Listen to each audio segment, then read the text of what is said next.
অপূর্ব সুন্দর একজন মহামানবের কথা আছে, ইউসুফ আলাইহিস সালাম।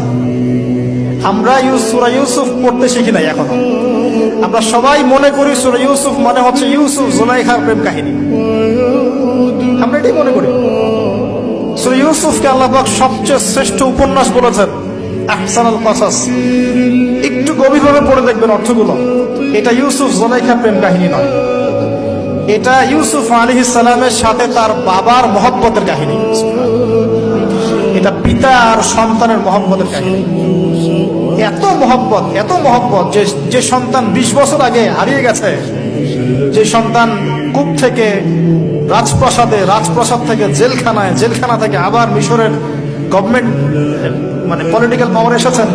বাবা কিন্তু এটা জানেন না, কিন্তু সন্তান যখন একটা জামা পাঠিয়ে দিচ্ছে, জামা, এই কমিজটা নিয়ে যাও, আমার বাবার চোখে দিও, বাবা দৃষ্টি ফিরে পাবে। ওই কমিজ নিয়ে যখন কিছু মানুষ আসছে তার বাসার সামনে, তিনি বলছেন, ইন্নী লাআজিদু রিহা ইউসুফ, আমি আল্লাহর কসম ইউসুফের গন্ধ পাচ্ছি। এটা মারা বুঝতে পারবেন, সন্তানের গন্ধ পাওয়া যায়। বাবারা বুঝবো, সন্তান মায়েদের আমাদের ছেলে মেয়েদের গন্ধ আমরা বুঝি, এটা আমার ছেলের গন্ধ, এটা মেয়ের গন্ধ। ইউসুফ আলাইহিস সালামের কামিজ আসছে 1200 মাইল দূর থেকে, আরো বেশি বা কম হবে, আর এখানে তার বাবা গন্ধ পাচ্ছেন। মহব্বত, এই কথাটা, এই আয়াতটা আসলেই চোখ দিয়ে পানি বের হয়ে যাবে। ইন্নী লাআজিদু রিহা ইউসুফ, আমি ইউসুফের গন্ধ পাচ্ছি। আর মানুষ বলছে আপনি পাগল হয়ে গেছেন, কতদিন আগে ইউসুফ চলে গেল, আপনি ইউসুফের কথা বলতে বলতে বলতে বলতে চোখ বন্ধ করে ফেললেন কাঁদতে কাঁদতে, এখন বলছেন ইউসুফের গন্ধ পাচ্ছেন। সুবহানাল্লাহ। তো সূরা ইউসুফ পিতা আর সন্তানের প্রেম কাহিনী, মহব্বতের কাহিনী, ট্র্যাজেডি লাইফের। ভাইদের ষড়যন্ত্রে চলে গেলেন কূপে, কূপ থেকে রাজপ্রাসাদে, রাজপ্রাসাদ থেকে জেলখানায়। জেনার আহ্বান করছে তাকে, তিনি বলছেন, মাআযাল্লাহ, আমি আল্লাহর কাছে আশ্রয় প্রার্থনা করছি।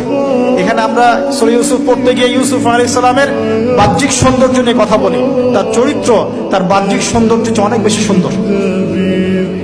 সূরা ইউসুফ আলাইহিস সালামের এই যে জেনা থেকে মুক্ত থাকার শিক্ষা, এটা যদি আমাদের যুব সমাজ নিতে পারে, ইনশাআল্লাহ অর্ধেক কাজ হয়ে যাবে ইনশাআল্লাহ।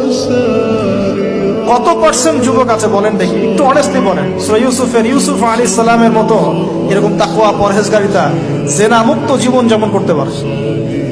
আমরা তো আরো ইচ্ছা করে প্রেম করি, অ্যাফেয়ার করি, রেপ করি, এই করি সেই করি। আর তাকে অফার করা হচ্ছে সম্ভ্রান্ত পরিবারের একজন রাজার স্ত্রী। ক্বালাত হাইতা লাক ক্বালা মাআযাল্লাহ। তাহলে এই মহামানব জীবন থেকে শিক্ষা আছে।